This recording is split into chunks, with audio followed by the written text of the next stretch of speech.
नमस्कार दोस्तों, स्वागत है आप सभी का नो स्क्रिप्ट यूट्यूब चैनल में। यार, जब आपका सच्चा दोस्त आपका दुश्मन बन जाता है ना, तो वो दुश्मनी सबसे ज्यादा खतरनाक होती है, क्योंकि आपके दोस्त को आपके सारे राज पता होते हैं। इसीलिए तो कहते हैं कि कभी भी अपने राज किसी को नहीं बताने चाहिए।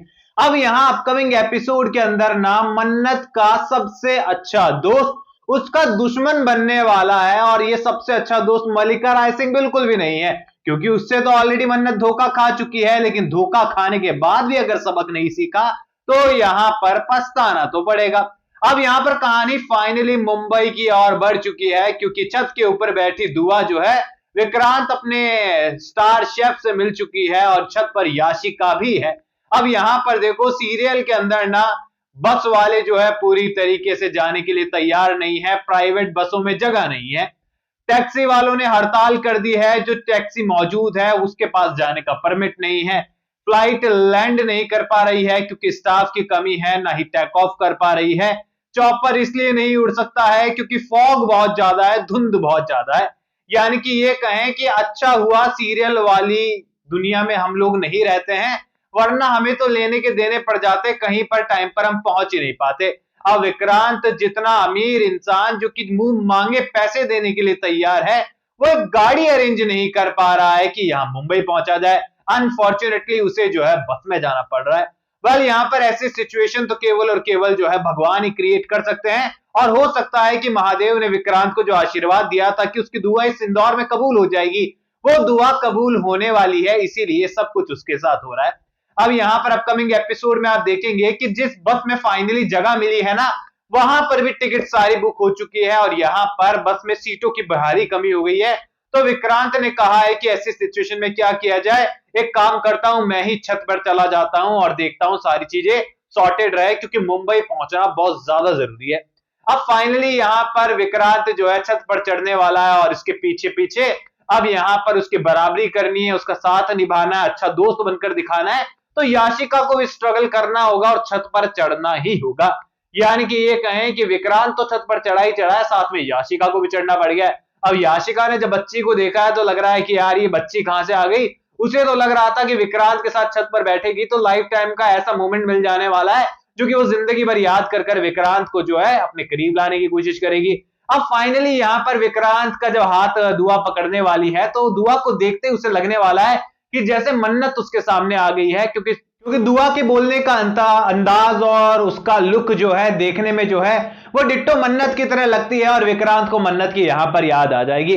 अब यहां पर विक्रांत बहुत शॉक्ड होने वाला है कि इतनी छोटी सी बच्ची को बस के छत पर भला किसने बैठा दिया।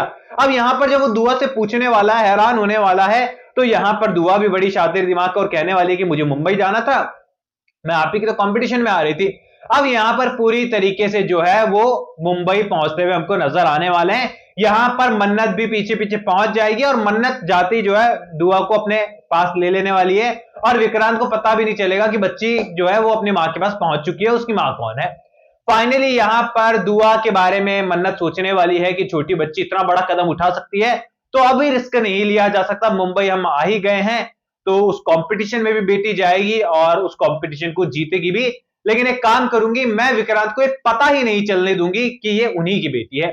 अब यहां पर कंपटीशन का फर्स्ट राउंड भी होने वाला है, ऑडिशंस होने वाले हैं, और यहां पर दुआ उसमें शॉर्टलिस्ट भी हो जाएगी, पास भी हो जाएगी, जो कि मन्नत बिल्कुल नहीं चाहती कि ऐसा हो। फाइनली यहां पर जब पहला राउंड कंप्लीट होने वाला है, तो यहां पर दुआ से विक्रांत मिलने वाला है, बातचीत करने वाला है। इस मोमेंट पर जाकर मन्नत और विक्रांत का सामना होगा, आमना सामना होगा, एंड दोनों फिर से एक दूसरे के ऊपर बहुत सारे आरोप प्रत्यारोप लगाते हुए नजर आएंगे।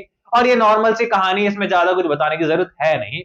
अभी यहां पर कहानी का ट्विस्ट कुछ ऐसा है कि मन्नत को जो है मुंबई पहुंचने के बाद कंपटीशन के लिए रुकना तो पड़ेगा ही। अब रुकने के लिए एक प्रॉपर जगह की जरूरत पड़ेगी। होटल में इतने दिन रहना वो अफोर्ड नहीं कर सकती है, क्योंकि इलाज करवाना है, और यहां पर अगर दुआ कंपटीशन जीतती है तो उसमें हेल्प हो सकती है। फाइनली यहां पर जो है मन्नत डिसाइड करने वाली है कि आखिरी सहारा स्वप्न सदन चौल ही हो सकती है, और चौल में ही रहा जा सकता है। अब चौल में यहां पर मन्नत जाते हुए नजर आने वाली है, और यहां पर चौल में जो है यहां पर एक और शख्स मौजूद है, और वो एक और शख्स रहता है जिसका नाम है याशिका। अब यहां पर चौल में ये मुलाकात होती है, या फिर इस कंपटीशन के अंदर हालांकि ये बात तो तय है, याशिका और मन्नत की शुरुआत जो है एक दोस्ती से होने वाली है, जो कि काफी कुछ इंटरेस्टिंग हमारे लिए हो सकती है। यहाँ पर न्यू अपडेट्स के माने तो मन्नत और याशिका का जो फर्स्ट इंट्रोडक्शन होने वाला है वो बहुत ही पॉजिटिव, बहुत ही अच्छा होने वाला है, जहां पर मन्नत और याशिका के बीच की बॉन्डिंग आपको देखने को मिलेगी। मन्नत को लगने वाला है कि जैसे एक टाइम पर मलिका मेरे साथ हुआ करती थी, आज ये याशिका जी मुझे मिल गई है, जो कि यहाँ पर चीजें मैं इनके साथ शेयर कर सकती हूँ और ये भी मेरे साथ चीजें शेयर करने वाली है। अब यहाँ पर अपने पास्ट के बारे में मन्नत याशिका को बताएगी, याशिका अपने प्रेजेंट के बारे में मन्नत को बताएगी, लेकिन यहाँ पर विक्रांत का नाम रिवील नहीं होने वाला है कि जिसकी बातें दोनों कर रही है वो असल में एक ही शख्स है और शख्स का नाम है विक्रांत सलूजा। अब ऐसे में यहाँ पर जब दोस्ती से शुरुआत होने वाली है और जब यही दोस्त आगे जाकर कट्टर दुश्मन बदलने वाला है, तो यहाँ पर मन्नत की प्रॉब्लम्स ना बहुत नेक्स्ट लेवल बढ़ने वाली है। एंड यहाँ पर ये ट्रैक इंटरेस्टिंग तो अब नजर आ रहा है, कुछ भी कहो, क्योंकि यहाँ पर एक तो दावत है शेफ कंपटीशन के लिए मैं एक्साइटेड था, स्टार्टिंग से आपको कह रहा हूँ कि कंपटीशन को सीरियल के मेकर्स किस तरीके से प्रेजेंट करते हैं, बहुत इंटरेस्टिंग होगा। छोटा बच्चे बंटी भी वहां पर पहुंचने वाला है and I am sure UV भी इस कंपटीशन में हो सकता है।